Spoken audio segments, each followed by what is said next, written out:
Hi,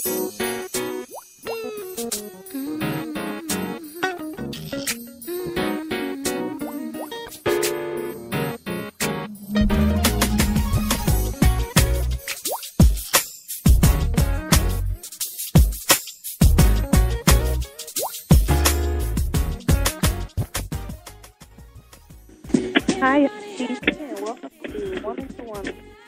I have my co-host with me, Shirley. Hey. Hello. Hey, and welcome to the show today.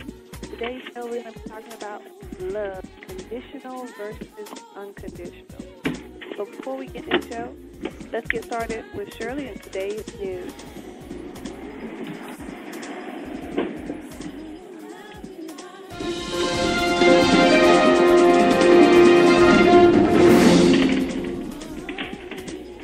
What's going on in today's news?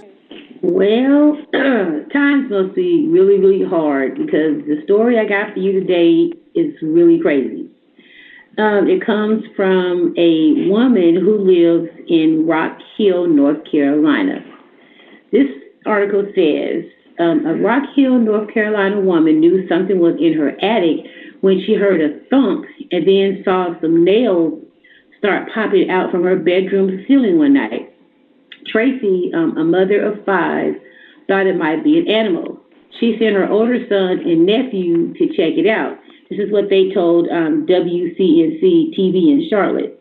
She told the Charlotte Observer she thought there was some poltergeist stuff going on, and that what they found was surprising. It wasn't an animal. It was the woman's ex-boyfriend. He came down from the attic without any explanation and left with a smile before police could arrive. The man had been living in the attic for about 2 weeks. Hold on. He's funny. All right, he had a boyfriend. Ex-boyfriend. They broke up or something, and he was asleep. Yeah. His supervisor to leave, okay? I don't know. Into the attic.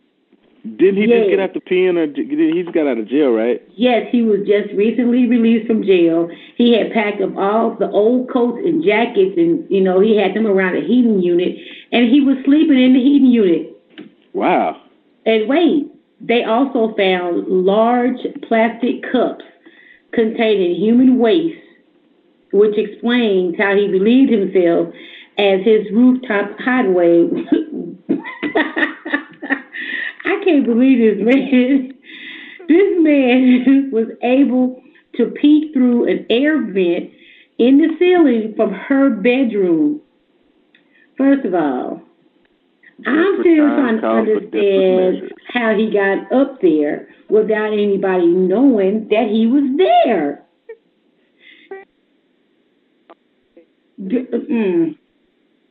Desperate times calls for desperate measures. I understand, but I'm just saying. But the way to go. He got up in the attic, and I can see why she thought it might have been, she probably heard something. She probably came home, saw stuff move or stuff missing out of the refrigerator. But okay, think about it like this. Now, if this had been one of us, and I know what I'm saying, if we hear a noise that's up in the attic, we're swinging baseball bats, golf clubs, and in some case may have a girlfriend or a boyfriend with us in our hand, if you know what I'm saying. But we ain't going to investigate. Up there long as he don't come down here.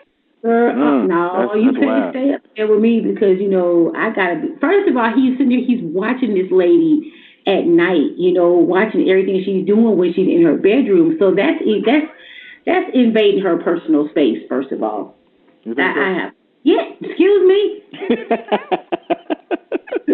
Why couldn't he just knock on the door and say, look, Tracy, I don't have no place to go. Can I just stay with you for a couple of weeks till I get my stuff together? But now he gonna creep up in the attic, really? You know how quiet he had to be? He wasn't that quiet. Because they were hearing thumping noises, but she was thinking it was like a poltergeist or a ghost or something. I'm just saying. Yeah, the bathroom and everything. In cups. He used it in cups. But he went to the bathroom, number 1, number 2, in cups. You ain't got no water to wash your hands. Well, I don't know. I mean, he had nowhere else to go. He could have. They got homeless shelters. He could have gone to the shelter. And I mean, what can you say about that? I guess he would come. He probably would come down when she went to work or something. Maybe, well, she had watch TV and do everything when she's gone. in that. I'm pretty well. I don't know about that, TT, because if that's the case, then well, I guess that. Never mind. I was gonna say he come down to use the restroom, but he still got to be up there probably for 12, 13 hours a day anyway. Well, he needs to be locked up because that's there is no excuse for that. He didn't do anything bad though. I mean, well, he left before. I mean, but that's breaking in someone's house, and you're living in a person's house unoccupied. I mean, he did that. He definitely deserves to go to jail for that, for breaking and entering, and it's breaking and entering, yeah. And I mean, see, if she had been one of those crazy women, she could have had a gun. She could have shot his tail, because I would have. Yeah. Because think about it. You don't know what his intentions were, because you live in. His intentions were obviously to hide till he got found out. He was trying to do it. I just don't know. I just couldn't do it. Because first of all, not to get out the subject, Titi, you remember we watched that show called Infestation with the raccoons and stuff that were living up in the attic. Wow. They have people don't understand, and when you have like animals or things up in your attic, they're using the bathroom all over the floor, and eventually there's a smell that's gonna come, and then your ceilings are gonna get messed up. You're gonna start having water stains. You'll be like, "What's going on up there?" And you go, what is that noise up there? Somebody on my somebody walking around on my head. And then to be having the audacity to be looking at her through a vent in the ceiling because you want to see what she's doing. I mean, really? Oh, he was peeping also. I didn't catch that part. He was peeping as well. Okay. Yes, that's what I'm saying. He was invading her private space. That's just not acceptable. I wonder why he chose her house though out of all the houses. That's what got my attention because I mean, obviously before he went to jail, it doesn't say how long he was in jail. It just says he was recently released. But he had been living up there for 2 weeks, So my question would be, when we're gone, are you coming out? Are you going to my house? Are you eating my food? Are you going to work? What is it that you're doing that you can't be in your own space? And why did you choose? Well, you know what? Find some family. Find some friends. Find somebody who is willing to let you stay with them, not in my attic. No. I don't think he didn't have any. Obviously, he felt like he had some kind of connection to her. To be able to go to her house, period. I mean, He was stalking her. That's what I feel like he was doing. Yeah. Because that's just unacceptable. I can't even accept that. No, I mean, he was all the way. I mean, it was a violation anyway. I mean, it's just, I don't understand why he went to her house. That's what's just puzzling me. There was obviously something there that he felt, okay with the idea of, okay, I'm going to go to her house, Yeah. It's something weird. I don't know. Let me ask y'all this question. Did you guys hear about that really, really for real rain that happened over in, I think it was like in Nevada? They had this, it's almost like it is technically a flood because they got so much rain. Did you hear about that? It's amazing. I was looking at this article, and they show it's like a parking lot, and people are actually standing up in the water. The water is up to like their upper thigh, but I mean, there's these two guys. They're floating on floaters in the parking lot. Is this in New Orleans? This is in Las Vegas. They're saying it was like in Las Vegas area, and then also 2 mobile home parks flooded in Southern California. So the weather is just weird all around. It was just kind of funny to me because you're supposed to be upset because your car is underwater, but instead you're gonna float and on your back with your arms crossed in some nasty water. Toby, exactly. Was that us or them? It's not us. Okay. I just. We don't do stuff like that. I don't know. Oh, okay. Well, we're gonna move on to the rest of the subject because we can talk about news stuff all day. All right. I today, what is What is love? Baby, don't hurt me. Don't hurt me no more. Baby, don't hurt me. Don't hurt me what is no more. it's first let's talk about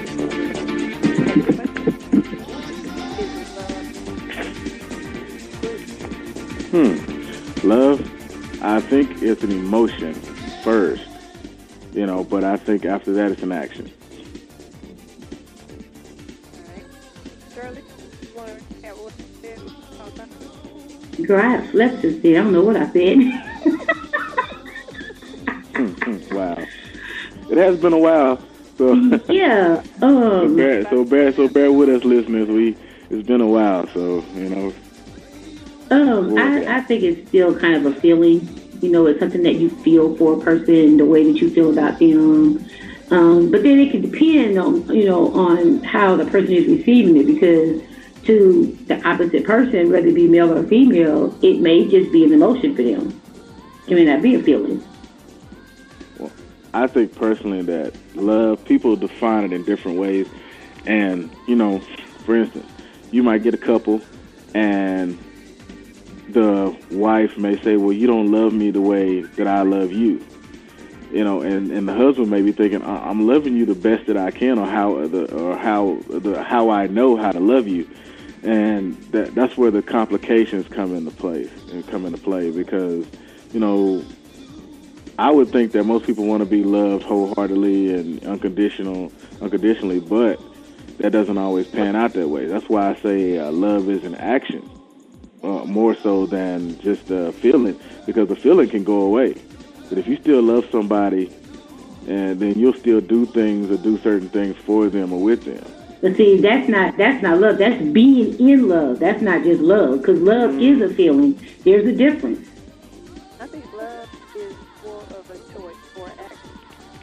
I'm kind of agreeing with something on because you can, like you said, cannot feel like you love somebody, and then it turns conditional versus being unconditional. Into what I was talking about, that love is the choice is how much you love you, regardless of how I feel or what it may be going. It's a choice what I do to put forth in action for you. Well, I have a question regarding that, or a scenario.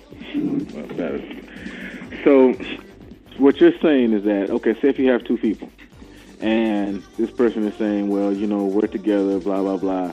Well, I'll love you as long as you do this. But as soon as you stop doing this for me, then I don't love you anymore. So that's a conditional love. Okay. So unconditional love. So I'm just trying to get the definition out there for everybody.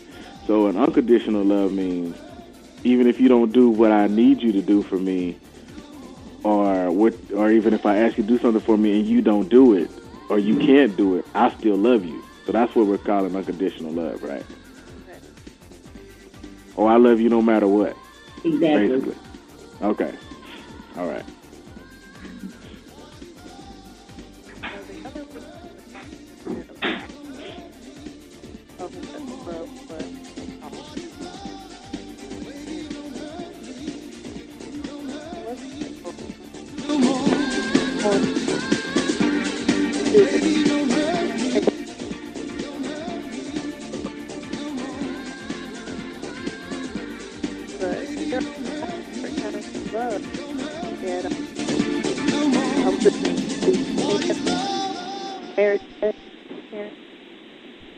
And he went about having like to go with this part of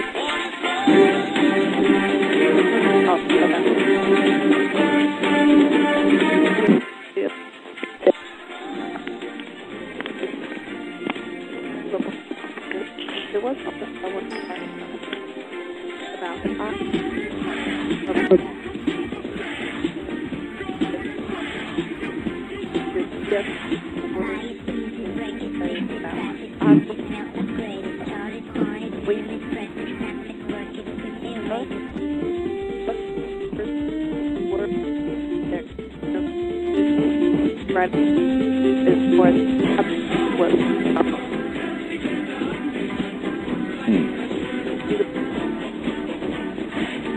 Object?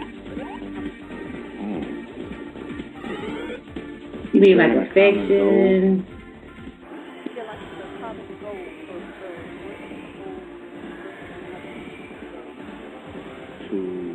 To live life together in love, or to build a life together, basically. I guess that's the only thing I can come up with when you say the object. Love should be unconditional regardless. There shouldn't be any guidelines. There shouldn't be any limitations. It should just be what it is. I personally think that when you love somebody, if you truly love somebody, you try your best not to hurt them. I mean, it happens. I mean, different things you say, different things you might do, different things. But I think if you truly love somebody, then when you do hurt them, it hurts you. And you try your best not to hurt them, or not to hurt their feelings, and you try your best to correct it.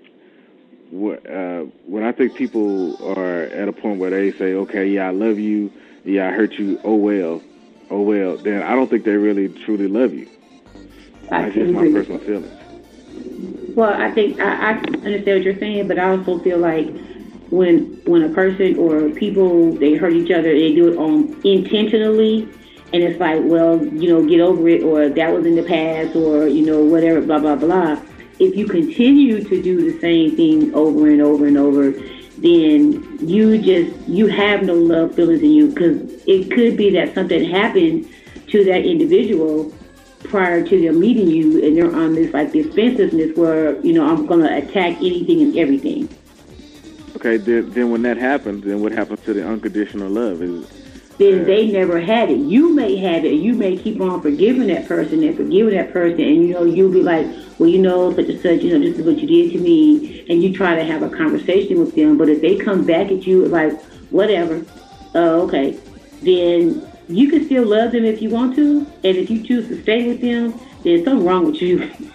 I'm sorry. So the unconditional love is who doesn't have it anymore? I didn't quite understand what you were saying, Shirley. Who doesn't? I was just saying, just in general. I just feel like if two people are constantly bickering, or one person is always doing something to the other one, and the other one is, they're constantly trying to show affection and love in their own way, the way that they know how, to try to make that person feel comfortable, and the opposite person just doesn't care, then they don't have unconditional love for you. They're just going to abuse you, but you're still trying to show that person, be affectionate towards them, still do things for them. You're still trying to show them that you don't care what they did. You still love them. You're not putting a condition, well, if you're going to keep treating me like dirt, I'm going to keep on, I'm going to stop loving you. That's not what you're doing. You're just trying to, I guess, work to where they can come onto the same understanding that you have for what love is.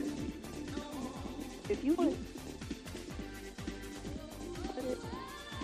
please dial at 557 well, participation code 93985. All right. Well, there's different key words here that went along with this object of love, and the article says that it is so.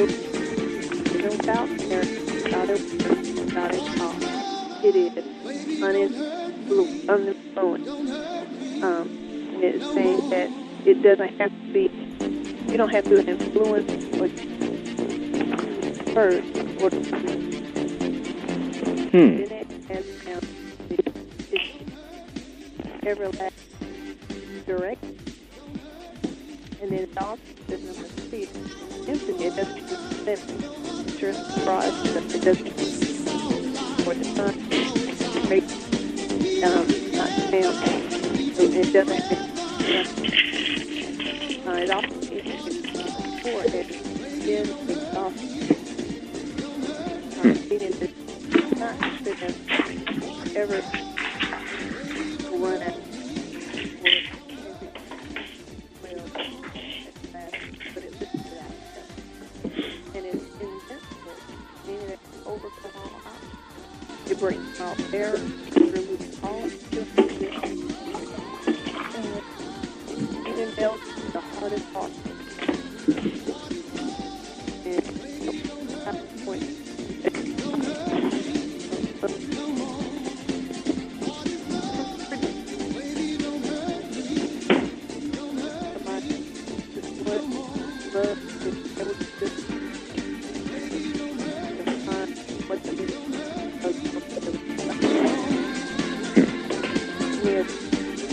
No.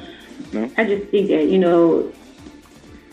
it's kind of hard to really put it into words what you really want to say because everybody's on different levels of what they feel that their love is.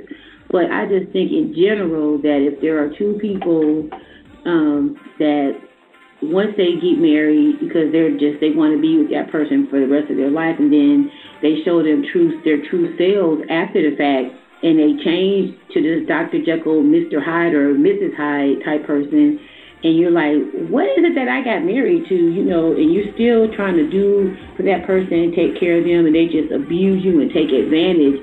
I feel at that time, something needs to change because if you're constantly doing, and that person is just, they're taking because they just want to take it because they know that you love them unconditionally, but then they're doing this tit for tat stuff or whatever it is they wish to call it. And at what point do you just say, okay, you know what? I love you more than anything in this world, but I will not continue to go through the same thing I'm going with to you because you're just taking advantage of my love for you. I read this statement, and this was what it said was, if people, we all mess up, okay, but I love this person, okay. The statement said, if a person messes up, you let them know. If they keep on messing up, you let them go. And so when I was reading that, I'm like, you know what? That makes a lot of sense because you're taking advantage of what I have, what I want to share, what I want to do for you. And then you're just, you're not giving me the love back, and I'm not going to keep on getting abused and beat up on and talk too crazy, because you feel you can do that. So at what point do you say, okay, this is enough? Now, I think that just because you love somebody in a position, that it's okay for them to not try to come together and you're not working together at this point. You can love a person and still not have peace. Well, I have a question. It's hard for a relationship to work, but it separates. Having unconditional love doesn't mean somebody's not unconditional that. Yeah, true. I have a question. Okay, have you ever heard the statement, if you love something, then let it go, and if it comes back to you, then it's yours? Does this apply in what we're talking about? Unconditional love, that you love someone to the extent of which you're willing to let them go and still love them from afar, and if things change and whatnot, and then they come back to you, is that involved in what, is that kind of what we're talking about too? Is that part of it as well? Can that be applied to this in this situation? Are you saying people are in a relationship? Yeah. Still have feelings, wanting because they're not getting the unconditional love that they've put into this relationship. They're willing to say, hey, we need to part ways. I love you enough to let you go. That you don't love me the way I want to be loved, so I'm going to let you go. Is that considered unconditional love? You can still have unconditional love and not. Yeah.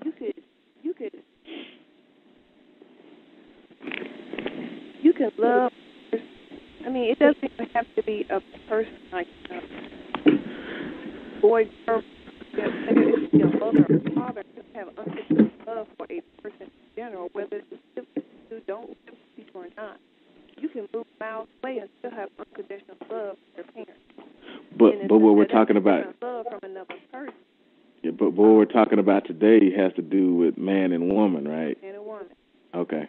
Now, I feel like you can still have unconditional love because you can still, like, if that person called you on a drop of a dime, you will still stop what you're doing and do something, or you will be willing to even put your life down to save this other person. That doesn't hinder you from having unconditional love for them. Now, if they leave and you're saying they come back, they may come back the same. Then what? You let them go again, and then maybe they come back again, or then they leave again, and maybe they might come back again. At some point, you're gonna have to find. It's almost like a happiness thing. Like you can't be happy with that person. At some point, you have to learn. If that person doesn't love you, you're gonna have to be able to be happy and love yourself enough to be okay with that choice that they don't want to know. Getting up and moving on. Not that you have to go date up if you don't want to, but that doesn't mean you have to spend every day depressed either because they don't feel the same way about you. I've seen people do that. They just open coming back, they sit there and depressed because it hasn't happened. They with somebody else, they're worried if they're half death or who they're in or whatever because they want to with that person, other person, them. Yeah.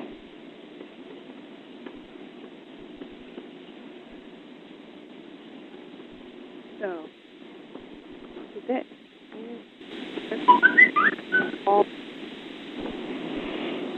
I think that cleared up a lot, I think.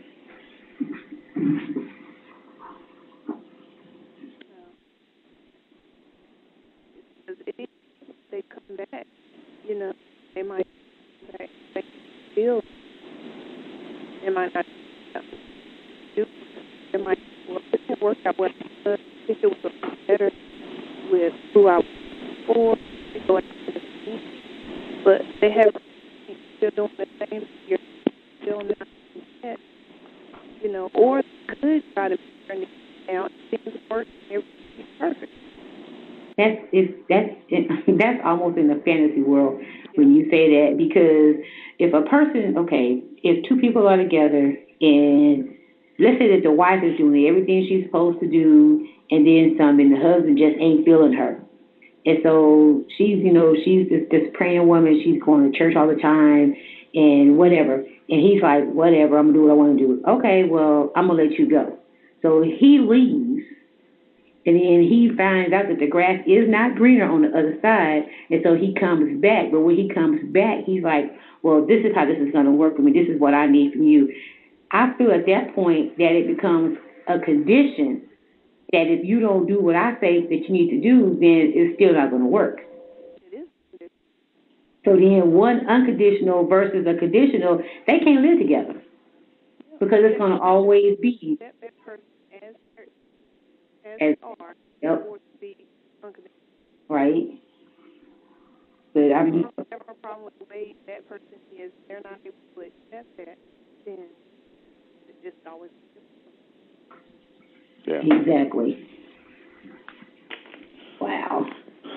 Well, unconditional love also, don't you think that unconditional love means changing for that other person in some aspects? Because you do have unconditional love for them. If you know for a fact, if your spouse or your significant other is telling you, hey, I need you to change because you act like this, you act like that, and it really bothers me, I would think that unconditional love also means I'm willing to change these things about myself and acknowledge that I am doing this and that to that person that I love because I have unconditional love for them. I'm willing to change and do that. That is correct. Yeah, I agree too. Because you get a lot of people, I hear a lot of people saying, well, I was like this when you met me. Come on now, That representative. Yeah, so, I mean, what happens then when you get somebody that says, oh, I was like this when you met me? So basically they say you're supposed to have unconditional love for me even though I'm acting ignorant. I don't think ignorance should play a part in that at all. I mean, if you're being anal in a relationship at any point, I think you should have unconditional love about yourself. But what it is nowadays, I think most people are so selfish. They say, well, you're supposed to have unconditional love for me. I'm not perfect. I have a problem. Yeah, I do. Or not admit it at all and just say, well, you got to live with me like this. No, I ain't got to live with you like that. but in fact they couldn't deal with you if you were like that with them. Exactly. So that's no. That don't fly. Yeah. A part of a condition of love is put the other person before your own. True. I agree wholeheartedly with that one. It's very frustrating. You have to try to initiate something with a person. Like you have to start sending them a love text for them to get. You have to be the person to hug or all the time for that. And sometimes you might that. You know, it's like the other person doesn't take it step for the stuff for you out of love, like you might.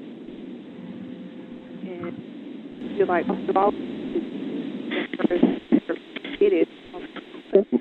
Well, exactly. I mean, that's a condition. But you know, some people, I don't know. Some people aren't affectionate like that, and maybe you're affectionate. And I don't know. That's well, to me, like it sounded like you said in a condition that, well, this person isn't kissing me back like I do them, or holding their hand like I do, and so forth. Then you're putting a condition on it, right? Because you're mad because they're not doing it exactly how you want them to do it. Well, then you know what? That stems back to me on how they were brought up, the kind of people that they were around, the kind of affection that was in their house, how their parents were. Because, like, when I was growing up, my mom and dad, they would always hold hands and stuff, you know, in front of us. And so when you see that type of affection when you're growing up, that's how you want to be. If you grow up in a household where there's no form of affection, then you don't know how to be affectionate. And so you have to kind of help that person get to that level because they don't know what it is. That's not a condition.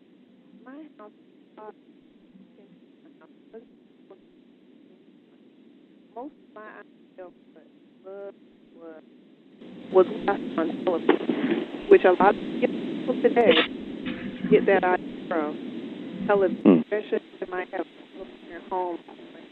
I understood that mother love and all that, but I didn't see a lot between my mom and dad, personally. As much as I saw like the store or so far, you know, but all love is supposed to be. And so I kind of went west when I first started dating boys. I want to know what that feels like because I don't see that.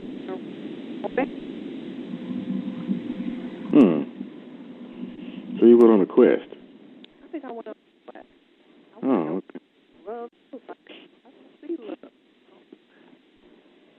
Yeah.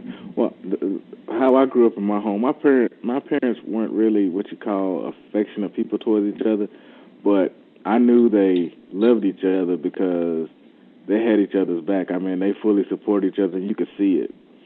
And my mom, until the day she died, I could probably count on one hand how many times she said "I love you" to me, which didn't bother me, you know, because how she acted towards me and how she treated me let me know that she loved me, you know. So I don't know. Well, some people are, you know, they're doers to let you know that they love you because I'm like that too. You know, I can do stuff for you, and that's me showing you that, yeah, I have feelings for you, I love you, or whatever. But like my husband, he'll just tell me all the time, and sometimes I'd rather you show me things. Don't just tell me the words because you can just say those because you know I like to hear them every now and then. Here's the thing, because you don't just get married, don't have a big idea of what the other person's like or how y'all feel in love.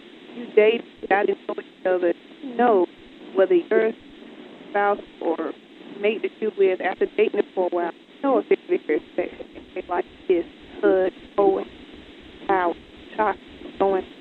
That's what the whole point of dating and finding out what each other is all about.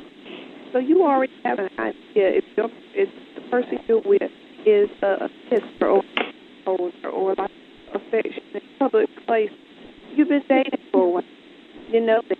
So when it comes down later on to marriage and all of a sudden that stops doing that and you're that met everything, it's kind of like what you're saying, Dr. Jekyll and Mr. Hyde. Mm-hmm. Do that before. Now all of a sudden that's not happening. And why is safe for not why don't or I feel like we don't feel the same. We don't do this. We do this. Then you start questioning whether you're feeling and start or make an effort to keep that up or acknowledge the person as that something to keep that. So you're married a strong wife, whatever, because you know that other person has that. Yes. I could agree with that. You know, my husband told me, like I told you before, he just came up to me one day.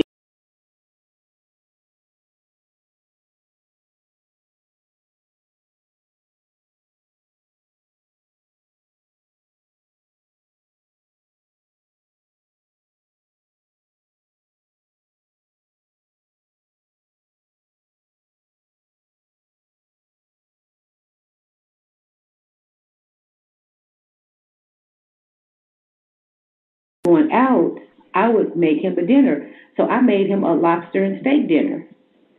He thought that was like great. I think I sent Boogie a picture.